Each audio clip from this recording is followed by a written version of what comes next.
Assalamu alaikum dear students. I welcome you all in my next class, but this class is dedicated for 11th standard. We are dealing with endocrinology, and in endocrinology we have already studied several endocrine glands, but here today the topic of concern will be adrenal gland. In adrenal gland we have studied part 1, in which I have made it clear that there is present one special adrenal gland on each kidney.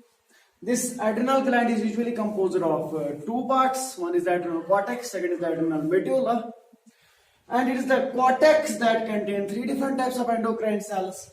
The first type of endocrine cell is Zona glomerulosa, the second type of endocrine cell is Zona fasciculator, and the third type of endocrine cell is Zona reticularis. Likewise, it is this layer of cells that produce special type groups of hormones that you call mineralocorticoid. It is the second type of cells that produce glucocorticoids, and it is the third type of cells that produce special hormones known as sex corticoids. Till now, we have discussed the part 1 of adrenal gland, in which we have completed our zona glomerulosa layer of endocrine cells. Those cells which produce special groups of hormones known as mineralocorticoids. Right now, we have to study the second type of cells, second type of endocrine cells, those we call zona fasciculator layer. All the three layers are actually studied in one heading under adrenal cortex. Here, in last lecture I made you aware that zona glomerulosa produce mineralocorticoids, and mineralocorticoids की very special example है aldosterone hormone. Right now आज हमें पढ़ना है zona fasciculator. It is this zona fasciculator that produces special group of hormones. Those hormones are known as glucocorticoids. This glucocorticoid is a special group of hormones, and the most fascinating and the most common example of glucocorticoid is cortisol hormone. It is this cortisol hormone. Another example is corticosteroid hormone. Another example is corticosteroid hormone. But 95% of glucocorticoid present in my blood or in my body is cortisol hormone. So, my point of discussion will be this hormone, cortisol hormone. It is a type of glucocorticoid secreted by zona fasciculator. Zona fasciculator is a special layer of endocrine cells present in the adrenal cortex. Now, what is the actual role of this cortisol hormone? Let me start discussing here. This cortisol actually has anti-insulin properties. How may discuss this topic is that it is this cortisol hormone that causes protein breakdown. First point what I mean to say is it is this cortisol hormone that causes protein breakdown in our muscle cells. We all are aware of the fact that when proteins are broken down, the resulting end product is amino acids. So should I say that after protein breakdown, cortisol stimulates our muscle cells to undergo protein breakdown, and the end product of protein is amino acids, and these amino acids are then released in our extracellular fluid. When I say extracellular fluid, I mean in our blood or in our circulatory system. Cortisol hormone की सबसे पहली function है it increases the level of amino acids in our blood by stimulating the muscle cells to undergo breakdown of proteins. This is the first point. The second point, cortisol stimulates your liver. It is this cortisol that stimulates your liver, and by the stimulation from cortisol, what happens is that in the liver there are present proteins. In the liver there are present also fats.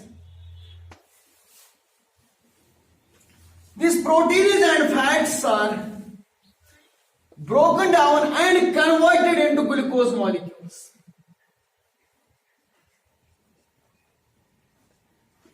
should I say that cortisol hormone causes breakdown of proteins, and from the proteins, first of all, amino acids will be produced. When fats are broken down, the end product of fats is fatty acids. Cortisol stimulates the protein breakdown in liver. When protein is broken, amino acids will be produced. Cortisol stimulates the fats to undergo breakdown, to undergo lysis.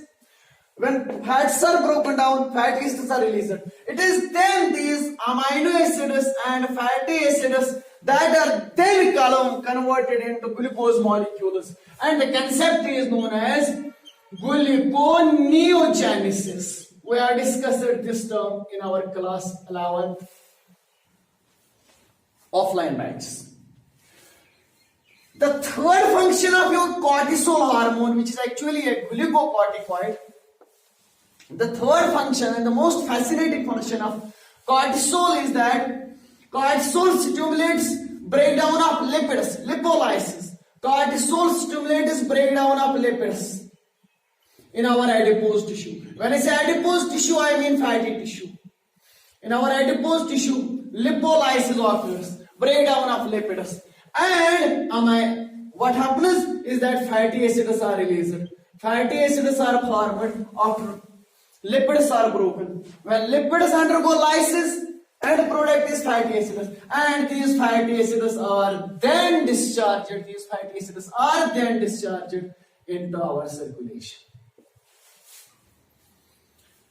These are the first three functions. The first three functions include cortisol stimulates the breakdown of proteins in our muscles, amino acids are liberated. Cortisol stimulates the breakdown of proteins and fats in our liver, causing the end products of protein and fat, that is amino acids and fatty acids, to get converted into something special molecules called glucose molecules. And the concept is known as gluconeogenesis. And the third function of this cortisol hormone is that it causes lipolysis, breakdown of lipids in our adipose tissue, in our fatty tissue. Now, another function of this glucocorticoid, that is another function of cortisol hormone. The fourth function of cortisol hormone. Please have kind attention toward this fact now. Cortisol hormone prevents the immunological reactions of our body.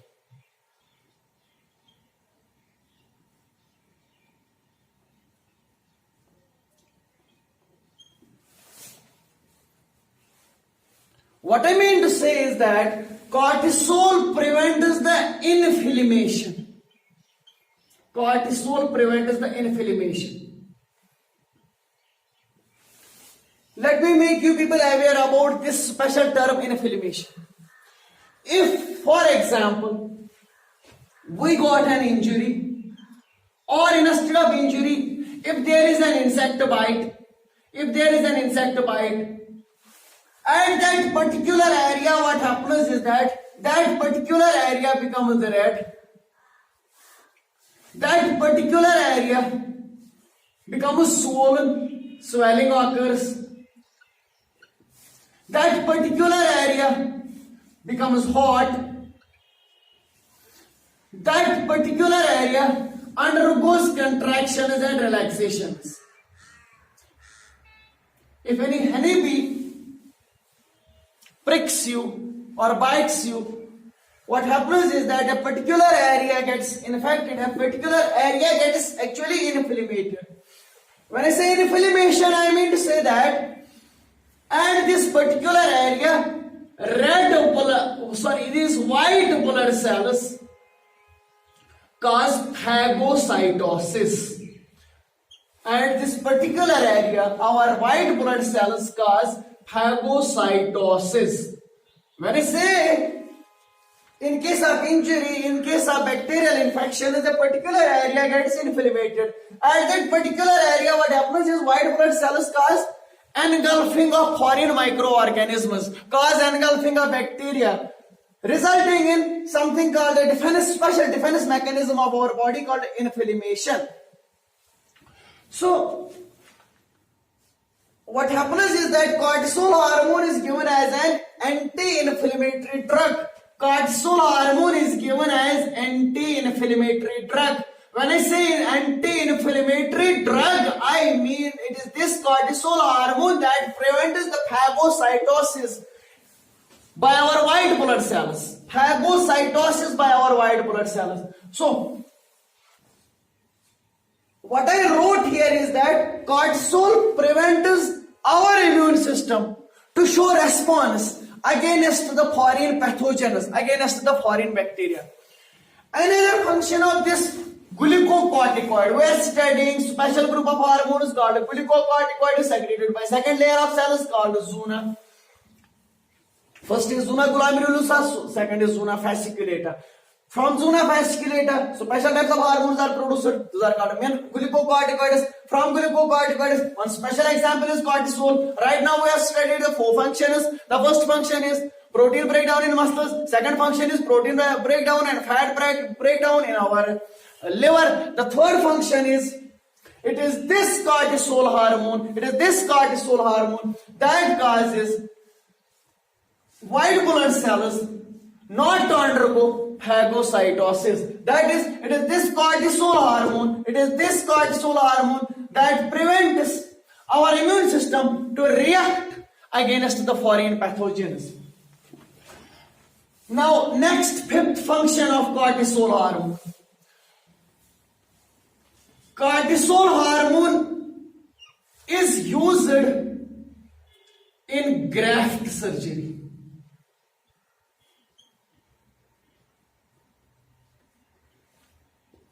Now, this point is important.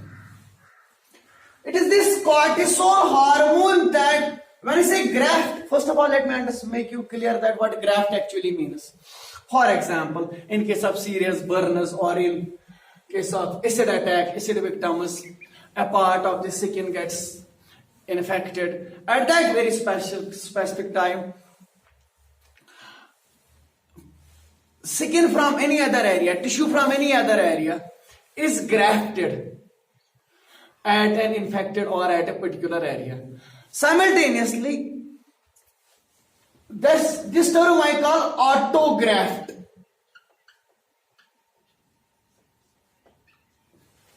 Or graft can be taken from donor.